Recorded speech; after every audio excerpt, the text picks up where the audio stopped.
ఇంకొక పక్కన 2047 government of India ఒక విజన్ డాక్యుమెంట్ తయారు చేశారు. మనం కూడా పేరు ఏం పెట్టాలని ఆలోచిస్తున్నాం.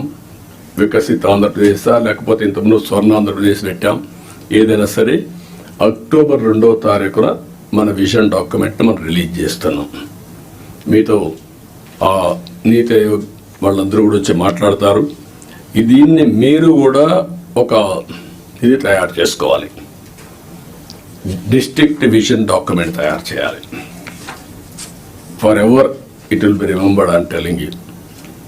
నేను 25-30 ఏళ్ళ మునుపు తయారు చేసినటువంటి విజన్ 2020 అందరూ ఎగతాళి చేశారు.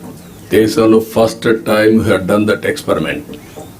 Today everybody is talking about vision.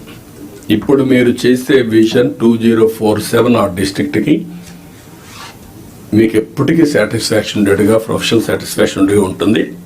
కాబట్టి మీరు దీన్ని తయారు చేయడంలో ముందు ఉండాలి. సెప్టెంబర్ 20కి 100 రోజులు అవుతుంది. 100 రోజులు నేను టార్గెట్ పెట్టుకున్నాం. అందరూ కూడా 100 రోజుల్లో ఏం చేయబోతున్నారు మీరు కూడా చేస్తున్నారు. ఇప్పటికే మేము ఒక 5 సిగ్నేచర్లు పెట్టాం. ఇప్పుడే ఎక్స్ప్లెయిన్ చేశారు. 7 వైట్ పేపర్స్ రిలీజ్ చేశాం. రైట్ మ్యాన్ రైట్ ప్లేస్లో పెట్టడానికి ప్రయత్నం చేశాం. ఎవరన్నా తప్పులు చేసిన వాళ్ళు తప్ప మిగిలిన వాళ్ళందరినీ రైట్ మ్యాన్ రైట్ ప్లేస్లో పెట్టడానికి ఒక కలెక్టర్సే కాదు, ఆఫీసర్లే కాదు, కడకు మంత్రులు కూడా మేము వీలైనంత వరకు మా మంత్రివర్గాన్ని కూడా దాన్ని ఎస్టాబ్లిష్ చేసుకున్నాం. మెరిట్కి ప్రాధాన్యత ఇచ్చి మేము సూపర్ 6 హామీలు ఇచ్చాం. దానికి కమిట్ అయి ఉన్నాం. ఈ నెల మళ్ళీ అన్నా క్యాంటీన్ 15 ఓపెన్ చేస్తున్నాం.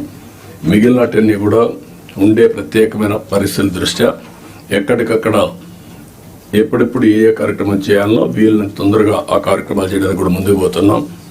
ఎన్నికల మేనిఫెస్టో అందరి దగ్గర ఉంటుంది. ఫైనాన్షియల్ ఉన్నాయి, నాన్ ఫైనాన్షియల్ ఉన్నాయి. నాన్ ఫైనాన్షియల్ అన్ని కంప్లీట్ చేయాల్సిన బాధ్యత యంత్రాంగం పైన ఉంది. అది కూడా మీరు గుర్తుపెట్టుకోవాల్సిందిగా నేను కోరుతున్నా. We expect you to bring out your best. This state has gone back by 20 years, 25 years, almost a decade back. State bifurcation నుంచి కూడా ఈ రోజు దాకా మేము నలుగుతానే ఉన్నాం.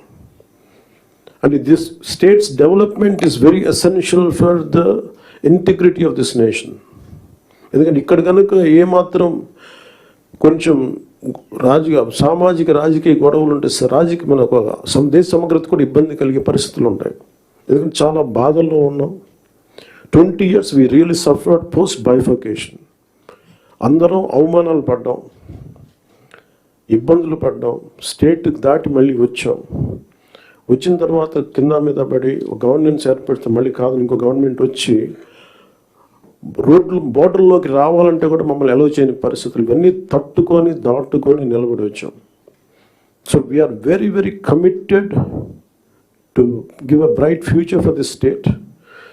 All of us, ప్రతి political leader they think of demographic dividend.